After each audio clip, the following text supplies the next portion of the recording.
جی زه دی وخت نمبر 3 سکول پولیس سټیشن مخ ته ولاړ یم لکه څنګه تاسو ته پاتې ده ضمن انتخابات روان دي زلهنګو مرحوم خیر زمان جی کوم وفات شوی د هغه په سلسله کې کوم د ضمن انتخابات کېږي دی وخت څنګه د کوم پروسس روان ده تر پورې ووټر کوم د رسی په پولیس سټیشن باندې وټونه چي دی وخت سره تحریک انصاف کوم ضلع رهنما ده مدمن بای او سره کوم ضلع رهنما د جمعیت علماء اسلام مولانا حمیسا صاحب سره خبرې اترې کوو تر پورې پروسس نه تاسو مطمئن یاست ووټر روجام ده او ضمن انتخابات دي هغه شته ګیمه نشته لکه څنګه په عام انتخابات وکړي. اعوذ بالله من الشیطان الرجیم بسم الله الرحمن الرحیم ایاک نعبد و ایاک نستعین.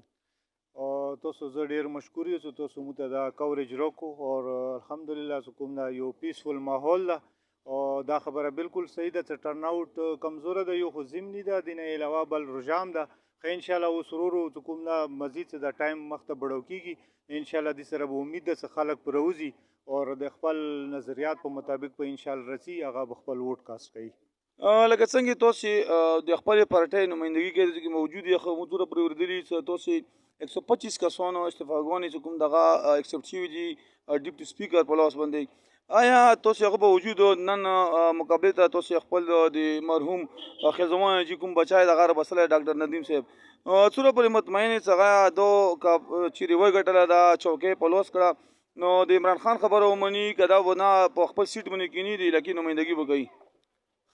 اکچولی اصلا کې د کومي غادي دا خین پروسس دي کنه یا سره د قبولیان شي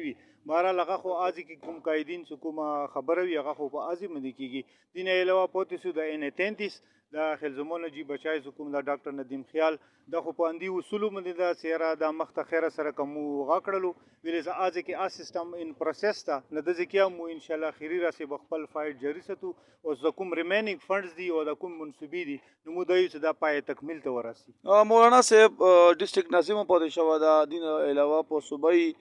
کوم الیکشن هغه په تحصیل هنګو کې کړه دا مفتی عبد الله صاحب نه تاسو مطمئن یاست دا ووټر کوم دی دا به تر پرې دی په حق کې ووټ وچی. بسم الله الرحمن الرحیم اهدنا الصراط المستقیم صراط الذين انعمت عليهم غير المغضوب عليهم ولا الضالين. ټولو اول خو توفیل صاحب تاسو ډیر مشکور یو چې تاسو په توسط سره مو خپل یو رای هغه عوامو ته جی پیش کو ان شاء الله مو ډیر پر امید عوامونه څاغو مخکم مفتی عبد الله صاحب ډیسټریکټ ناظم یو فعال ډیسټریکټ ناظم پاتې شوی ده او د ځکه علما هم دي پاتې شوي دي هغه کردار ټولو ته معلوم ده ان شاء الله د نظریې مطابق مخکې جمعیت علماء اسلام جیت کړه ده مو امید ده ان شاء الله چې جمعیت علماء اسلام ته ملګری ښه طریقې سره وټریټ کوي. څوره پرې د پروسس روان د سکیورټي حواله سره عملی حواله سره څوره پرې مطمئن او ټل کې الیکشن به څوره پرې دا تاسو سره امید ده خلک به ووټ کاست کوي. نو و سفر خو یقینا د روزي واجنه او خلک دی وخت پر یاروم کوي او تعداد کم ده خو دینه بعد کې ان شاء الله خلک روزي او خبره ټول ته رسیدلی ده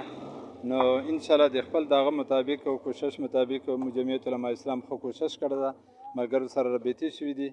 روزي به ان شاء الله خو ووټ په فل کېږي ان شاء الله. ګرانه کتونکو دا هم سره جمعیت علماء اسلام او د پی ټی آی رهنما کوم خپل خبره ترې وکړي ګرانه کتونکو لکه څنګه تاسو پاتې 3,18,910 ټوټل ووټ ته د ضلع هنګو په 210 حلقې دي پولیس سټیشن دي هغه کې سکیورټي کوم فورسز هغه حواله سره هغه د 77 کې حساس ترين دي د علاوه زه کوم ځکه ویلون دا علاقہ کوم دا تحصیل ټل دا تحصیل ټل کې دا پر امن یو علاقہ دا اوس پورې سوره پورې د انتخابات شي اوس وځي د سن خوشګوار او کېو کې نه شي او زه به دا وایم چې دی وخت درې اهم کومي پارټیونه دي عوامي منسټر پارټي پی ټی آی او جمعیت دا کاندیدار مقابله روانه چونکی دغه خبر وکړه روجا دا او سره ضمن انتخابات دي هغه شاله ټرن اوټ مې شمیله خو دغه امید ده چې مسبقین موږ نه پس کوم دا وټونو کوم سلسله دا کوم